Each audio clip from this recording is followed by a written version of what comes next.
Capricorn 30, a secret business conference. Who is in charge of world affairs? On the face of it, the various political forces in each of the countries and the way in which the countries interact. That's how we are led to believe is the management of it all, but it can't be the case. And a lot of conspiracy theorists are offering different points of view about what's actually going on in secret. And we're discussing this point here. It seems almost silly to think that the politicians have the power when you consider what happens behind the scenes in order to corrupt them, to make their decisions in favour of what suits their best interests. Bribery and corruption are a fact of life. People with wealth don't seem to get poorer under one government and richer under another. They just get richer and richer and richer, and the poor seem to get poorer. This is really clear evidence of the existence of some kind of secret thing going on behind the scenes.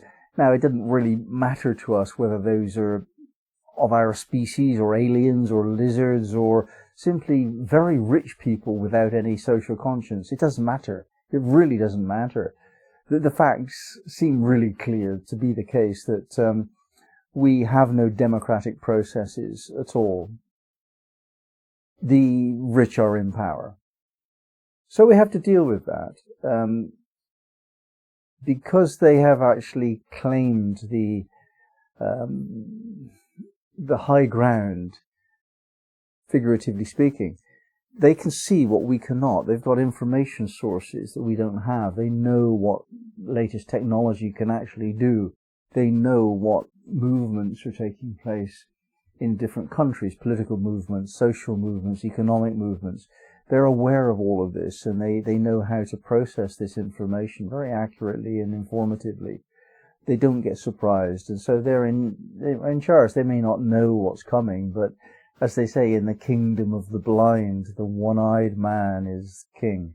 So they have more information than we do. However, an esotericist understands the primary rule of esotericism to be as above, so below. This is the fundamental teaching given to us by Hermes Trismegistus some 1,000 years, 2,000 or 3,000 years ago. As above, so below. It doesn't actually mean up and down. It just means what is happening somewhere is happening everywhere. Whatever pattern exists throughout the cosmos. This is because our lives, our existence itself is based on the same idea as a hologram. It's just endlessly repeating. There's only one note being sounded at any one time, and that has its own implications in terms of the patterns of reality it creates. So, in other words, we know that whatever exists on this plane exists on the other planes. So we have to infer the existence of dark forces trying to do nasty things to us on Earth. However, they didn't win, did they? We wouldn't be as free and as abundantly well treated as we are if they had won. Why didn't they win? Well, then you have to think of the yin-yang symbol. The dark and the light are in dynamic balance all of the time. And within the light, there is always a little bit of darkness. Within the darkness, always a little bit of light. And this is what keeps the dynamism moving.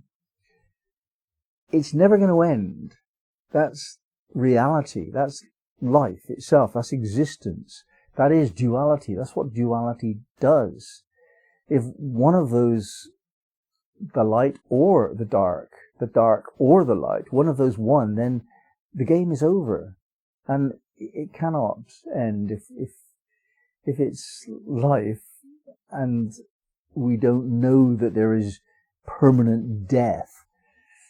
Then it must go on. There is no end to life. in some form or another. Obviously, death occurs on one level in that my body dies and I move on to another life. That's not death. That's just a wrong word. I'm not going to die. I'm just going to change my body. Death doesn't exist. It's an idea. So the existence then of an equal force of light must be inferred. We have to understand that that must exist, or we would have collapsed into darkness. And we didn't. We don't. And we won't. We can't. It just won't happen. It couldn't happen. Therefore, if there exists a secret cabal of conspirators who actually tried their very best to make things horrible for us, equally there must exist an equivalent on the side of the light. There must exist a hierarchy of light beings who are balancing things. They're doing good. And it's for us to decide, really, which of those two leaders do we choose to give our attention to? This is the key issue. Yes, there's evil in the world. Of course there is. Yes, there's good in the world. Of course there is. It's all self-evident. The question is, to which of these groups do you give your attention? And that question repeats throughout eternity. That is the question. That's the only question. In every moment, here and now, because there isn't anything else, here and now, in this moment, are you giving your attention to the dark? In other words, are you complaining? Are you anxious? Are you fearful? Are you gossiping maliciously about something or other? Are you looking forward to bad times coming? Are you doing all of that? Are you spreading the darkness in this moment, right now? Or are you affirming light? Are you insisting on optimism? Are you trusting your faith? Are you being kind? Are you being loving?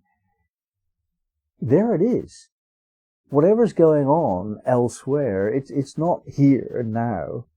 What's going on here and now is that one thing and that one thing alone. Right now you're being asked the question, shall I give my attention to the light or to the darkness? That's it.